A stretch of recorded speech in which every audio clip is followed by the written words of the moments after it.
bienvenue sur la chaîne YouTube de DID Technologies. Alors aujourd'hui, on va parler des cartes PCI Express qui permettent de mettre soit des disques SSD classiques, soit des disques durs au format NVMe.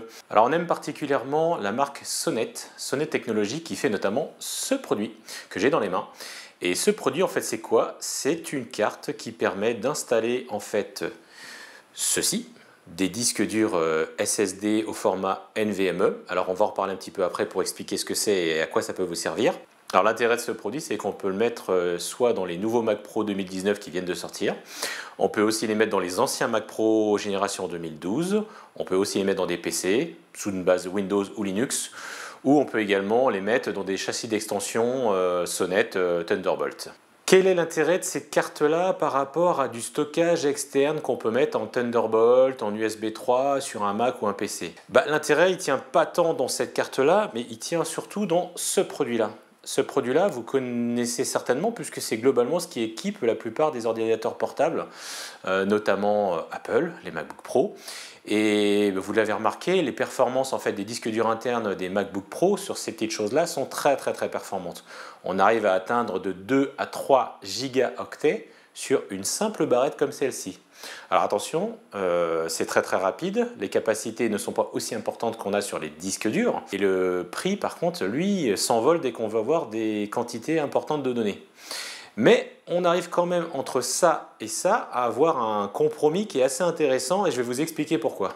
Donc aujourd'hui, pour travailler sur des formats vidéo tels que de la 4K voire de la 8K, sur des codecs non compressés ou peu compressés comme l'Apple ProRes ou le DNxHR, on a besoin soit d'avoir une machine connectée à un réseau SAN très rapide, ou alors il faut une tour de stockage connectée à l'arrière du Mac ou du PC, pareil, qui va devoir être très rapide aussi. Mais parfois ça ne sera pas suffisant en termes de performance, même si vous prenez la tour G-Technology la plus musclée pour travailler plusieurs montage en 4K, en Apple ProRes, RAW par exemple, bref. Pour atteindre les performances les plus élevées qu'on peut avoir en interne sur une machine, aujourd'hui effectivement ce genre de carte là, ça fait vraiment le job.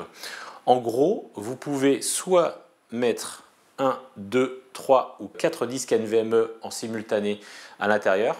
Donc en fait c'est simple, quand vous avez cette carte là, il vous suffit en fait de dévisser les vis sur le capot, ensuite le radiateur, et après vous installez en fait 4 barrettes, soit de la même capacité, soit des capacités différentes, tout dépend de comment vous voulez configurer vos disques dans la carte. Ensuite vous replaquez bien le radiateur, vous remettez bien le capot, et vous voici avec une carte équipée, dans ce cas comme on l'a pour notre démo, de 4 x 2 Tera, soit 8 Tera au total en NVMe, qu'on va configurer en RAID 0. L'avantage c'est qu'avec des disques de cette marque par exemple, on aime particulièrement les disques Samsung EVO qui sont qualifiés par Sonnet, et c'est important la qualification parce que attention, on ne peut pas mettre dans cette carte là n'importe quel disque. On peut configurer plusieurs types de RAID, on peut faire du RAID 5, mais là pour utiliser du RAID 5 il faudra passer par un RAID logiciel sur la machine. Dans ce cas précis, vu l'utilisation qu'on peut en faire, un RAID 0 ça suffira largement. En gros, vous pouvez utiliser cette carte soit pour faire du cache pour certaines applications qui sont gourmandes comme DaVinci Resolve, Adobe Premiere, After Effects.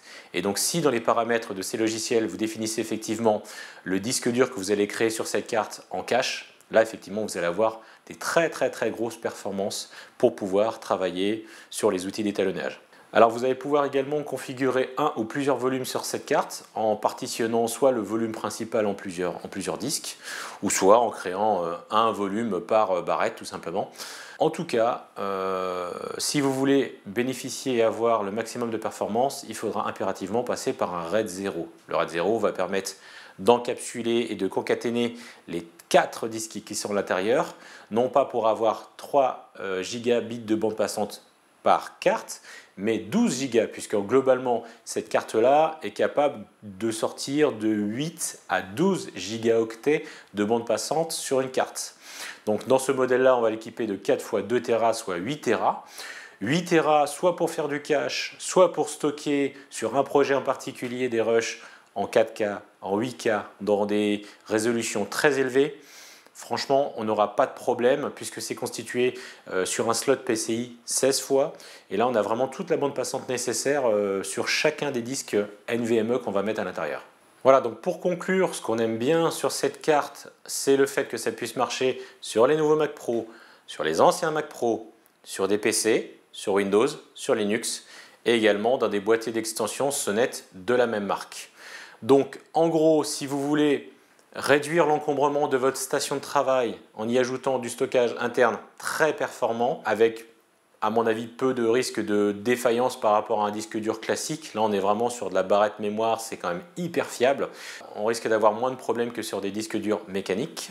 Voilà, j'espère que vous avez aimé cette petite présentation sur la carte Sonnet.